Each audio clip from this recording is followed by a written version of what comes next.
90s கிட்ஸ்க்கு தெரிஞ்ச ஒரு நடிகை. இவங்க இப்ப மட்டும் இல்லாம அப்பையில இருந்தே சீரியல் நடிச்சிட்டு இருக்காங்க. அந்த சீரியல்ல எல்லாத்திலுமே இவங்க நடிக்கிற ஒரே ஒரு குணம் என்னன்னா நெகட்டிவ் தான். வில்லியா தான் கலக்கிட்டு இருக்காங்க. திருமதி செல்வம் சீரியல் பாத்திருப்பீங்க. இந்த திருமதி செல்வம் சீரியல்ல நந்தினின்னு ஒரு கேரக்டர் வருவாங்களே, இப்போ லக்ஷ்மி சீரியல்ல நடிச்சிட்டு இருக்காங்களே, ஹீரோவுக்கு அக்காவா? ஆமாங்க, நடிகை ரிந்தியாவை பத்தின பயோகிராஃபி தான் இன்னைக்கு பார்க்க போறோம். வாங்க பார்க்கலாம்.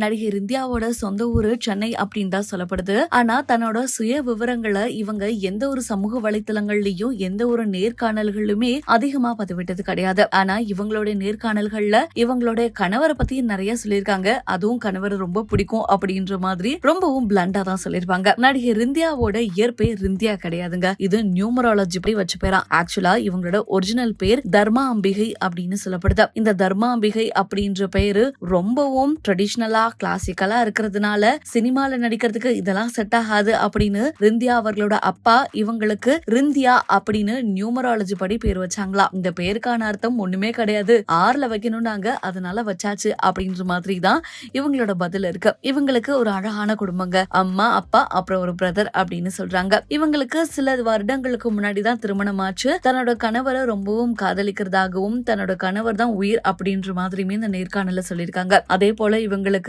கடவுள்கள்ல சிவபெருமானவர்களை ரொம்ப பிடிக்குமா. சிவபெருமானவர்களை எந்த அளவுக்கு பிடிக்குமோ அந்த அளவுக்கு கணவரை ஈக்குவலா பிடிக்கும் அப்படின்ற மாதிரியுமே இவங்க சொல்லியிருக்காங்க. இவங்களோட சீரியல் வாழ்க்கை அப்படின்னு எடுத்துக்கிட்டோம்னா ரொம்ப சின்ன வயசுல இவங்களோட சீரியல் லைஃப் வந்து ஆரம்பிச்சிருச்சு. அதுவும் ஸ்பெசிபிக்கா நிறைய கேபி சார் அவர்களோட சீரியல்ல இவங்க கதாநாயகியா நடிச்சிருக்காங்க. அதன் பிறகு நிறைய தொடர்கள்லயுமே ஒரு கேரக்டர் ஆர்டிஸ்டா நடிச்சிருக்காங்க. அப்புறமா இவங்க வாழ்க்கையில ஒரு மிகப்பெரிய மைல் ஸ்டோனா இருந்ததுதான் இந்த திருமதி செல்வம் அப்படின்ற இந்த சீரியல். இன்னும் ஒரு சிலருக்கு அதுவும் ஸ்பெசிபிக்கா சில 90s கிட்ஸ் இல்லனா நம்ம அம்மாக்களுக்கு எல்லாத்துக்குமே தெரிஞ்சிருக்கும். மெட்டி ஒலி சீரியல்ல நிம்மியா ஒருத்தவங்க நடிச்சிருப்பாங்க. நிர்மலா அப்படின்ற கேரக்டர்ல நடிகை அருணா தேவி நடிச்சிருப்பாங்க. நடிகை அருணா தேவி அவர்கள் இரண்டாவது காஸ்ட் தான். அதுக்கு முன்னாடி இவங்க தான் தங்கச்சியாவே நடிச்சிருப்பாங்க.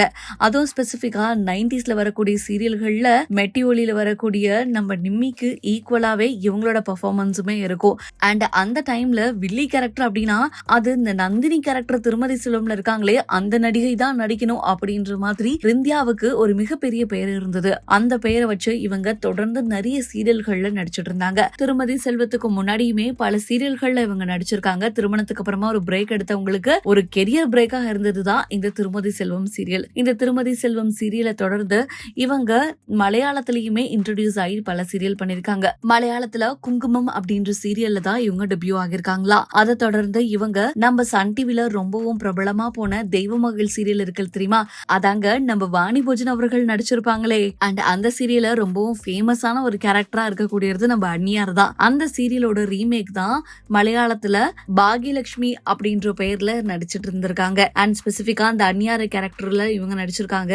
மலையாளத்திலயும் இவங்களுக்கு ஒரு மிகப்பெரிய வரவேற்பு இருந்திருக்கு. அதை தொடர்ந்து நிறைய சீரியல்கள்ல இவங்களுக்கு வில்லி ரோல் மட்டும் இல்லாம விமென் போலீஸா நடிக்கிறதுக்கான வாய்ப்புகளும் இருந்ததா. அதுக்கு காரணம் என்னோட தோற்றம், நான் பேசுற என்னோட பாடி லாங்குவேஜ் தான் அப்படின்ற மாதிரியும் இவங்க இந்த நேர்காணல்கள்ல சொல்லியிருக்காங்க. ஆரம்ப காலகட்டங்கள்ல இவங்க கேபி சார் அவர்களோட ப்ரொடக்ஷன்லயும் கேபி சார் அவர்களோட டைரக்ஷன்லயும் ஹீரோயின் மற்றும் சைட் கேரக்டர் பண்ணியிருந்தாலும் இவங்களுக்கு நெகட்டிவ் ரோல்ல நடிக்கிறதுக்கு ரொம்பவும் பிடிக்குமா. ஏன்னா பாசிட்டிவ் ஹீரோயினா இருந்தா அதுல எப்ப பாரு வில்லி ஏதாவது பிரச்சனை பண்ணுவாங்க, அதுக்கு அழுதுகிட்டே இருக்கணும். ஆனா நெகட்டிவ் ரோல்னா நல்லவ மாதிரியும் நடிக்கணும், கெட்டவ மாதிரியும் நடிக்கணும், கூட இருந்தே குழி பறிக்கணும், இந்த மாதிரி பல விதமான கேரக்டர் பண்ணலாம். அதனால எனக்கு பிடிக்கும். ஆனா என்ன ஒரு கஷ்டம்னா நெகட்டிவ் ரோல் பண்ணிட்டா நெகட்டிவ் நடிகை அப்படின்னு பிராண்ட் குத்தி நமக்கு வர ரோல் எல்லாமே நெகட்டிவாவே இருக்கும். மத்தபடி எனக்கு இந்த ரோல் பிடிக்கும் அப்படின்னு சொல்றாங்க. பொதுவாவே இந்த நெகட்டிவ் ரோல்ல நடிக்கும் போது நிறைய நெகட்டிவான இம்பாக்ட்ஸ் இருக்கும் மக்கள் மத்தியில. அதே மாதிரி இவங்களுக்கு ஃபேன் மத்தியில நிறைய நெகட்டிவ் அப்ரோச் இருந்ததா. அதுவும் சமூக வலைத்தளங்கள் Facebook, இன்ஸ்டாகிராம்ல நிறைய பேர் ரொம்பவும் இவங்களை ஆபாசமா பேசுறது, திட்டுறது, கழுவி ஊத்துறது அப்படின்னு இருந்திருக்காங்களா. அதே போல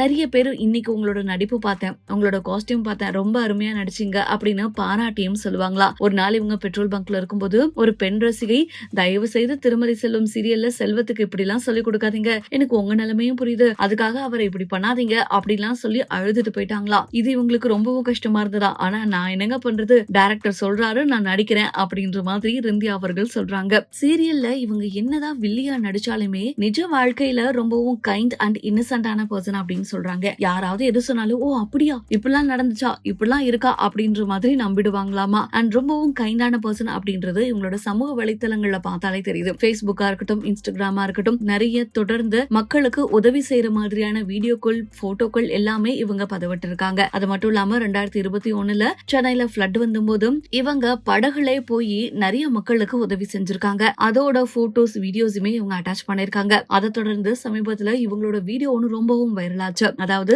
தன்னோட ஷூட்டிங் டைம்ல கிடைக்கிற கேப்ல எல்லாம் இவங்க ஆன்லைன்ல பிஸ்கட், ஸ்நாக்ஸ் எல்லாமே ஆர்டர் பண்ணி, ஃபுட்டும் ஆர்டர் பண்ணி அதை அங்க ஷூட்டிங் லொகேஷன்ல இருக்கக்கூடிய நாய்களுக்கு கொடுப்பாங்களா. இது வந்து இவங்க தொடர்ந்து செய்யக்கூடிய ஒரு விஷயம் அப்படின்னு சொல்லுது.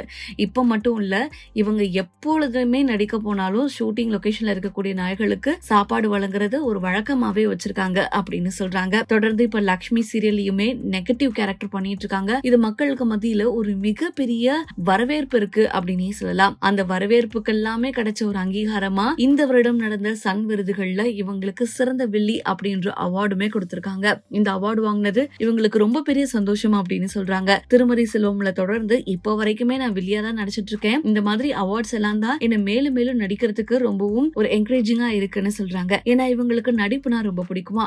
டிக்டாக் போன்ற செயலிகள் இருந்தபோது இவங்க நடிப்புக்காகனே அதை பயன்படுத்திக்கிட்டாங்களா. நடிக்கிறது ரொம்ப பிடிக்கும் அப்படின்னு சொல்றாங்க. அதனாலதான் இப்போ சோசியல் பக்கமான இன்ஸ்டாகிராம்ல ரொம்பவும் ஆக்டிவா இருக்காங்களா. நிறைய ரீல்ஸ் போடுறது, சாங்ஸ்க்கு டான்ஸ் ஆடுறது, பர்ஃபார்மன்ஸ் பண்றதுன்னு இவங்களே இந்த சமூக வலைத்தளங்கள்ல பயன்படுத்தி மெருகேத்திட்டு இருக்கேன் அப்படின்ற மாதிரி தான் நேர்காணல்கள்ல சொல்லியிருக்காங்க. சில வருடங்களுக்கு முன்னாடி இவங்க அம்மா தவறிட்டாங்க. அது இவங்க வாழ்க்கையில ஒரு மிகப்பெரிய இழப்பா இருந்தது அப்படின்னு சொல்றாங்க. அடிக்கடி தன்னோட போன்ல அவங்களோட அம்மா புகைப்படத்தை தான் பார்த்துட்டு இருப்பாங்களா. எந்த ஒரு விஷயம் பண்றதுக்கு முன்னாடியும் அம்மா நான் அதை செய்ய போறேன், அம்மா இப்படி இருக்கு அப்படின்னு எப்பொழுதுமே அம்மா கிட்ட சொல்லிட்டு இருப்பாங்களா. சீரியல் முடிஞ்சு, ஷூட்டிங் முடிஞ்சு வீட்டுக்கு வந்த பிறகும் அம்மா இல்லைனாலும் அம்மா நான் வீட்டுக்கு வந்துட்டேன் அப்படின்ற மாதிரி சொல்லுவாங்களா. அந்த அளவுக்கு அம்மானா ரொம்ப பிடிக்குமா. இவங்களோட திருமண புகைப்படங்கள் இது எல்லாத்தையுமே சமூக வலைத்தளங்கள்ல பதிவிடாம ரொம்பவும் சீக்ரெட்டா தான் வச்சிருக்கேன். ஏன்னா எனக்கு என்னோட கணவர் ரொம்ப பிடிக்கும், அந்த அளவுக்கு நான் பிரைவசியை விரும்புற ஆளு, அதனாலதான் நான் எதுலயுமே போடுறது கிடையாது அப்படின்னு சொல்றாங்க. அண்ட் இப்ப இருக்கக்கூடிய சீரியல்கள்ல இவங்க ரொம்பவும் டிஃபிகல்ட்டா நினைக்கிறது இந்த ப்ராம்ப்டிங் தானா. ப்ராம்ப்டிங் அப்படின்றது நடிச்சுட்டே இருக்கும்போது அங்க டைலாக் சொல்லுவாங்க, அதை கேட்டு இவங்க இங்க பேசுவாங்க. ஆனா இவங்க ஆரம்ப காலகட்டங்கள்லயே கேவி சார் ப்ரொடக்ஷன்ல நடிச்சதுனால எல்லாமே 15 பக்கமா இருந்தா கூட இவங்களாதான் பேசணுமா. டைலாக மெமரைஸ் பண்ணி இவங்களாதான் பேசுவாங்களா. ப்ராம்ப்டிங் கிடையாதான், full and full live dubbing தானா. அதனால அது ஒண்ணுதான் கஷ்டமா இருக்கு, ஆனா இப்போ நானுமே அதுக்கு பழகிட்டு இருக்கேன் அப்படின்னு சொல்றாங்க நடிகை ரிந்தியா. திருமதி செல்வம்ல உங்களோட பெர்ஃபார்மன்ஸ் எப்படி இருந்தது, உங்களை எந்த அளவுக்கு கவர்ந்தது, அண்ட் இப்போ நடிச்சிட்டு இருக்கக்கூடிய இந்த லக்ஷ்மி சீரியல்ல இவங்களோட பெர்ஃபார்மன்ஸ் எப்படி இருக்கு அப்படின்றத கீழே மறக்காம கமெண்ட்ஸ்ல தெரிவிங்க. அடுத்த பயோகிராஃபி எந்த செலிபிரிட்டி வேணும் அப்படின்றதையும் மறக்காம கீழே கமெண்ட்ஸ்ல பதிவிடுங்க.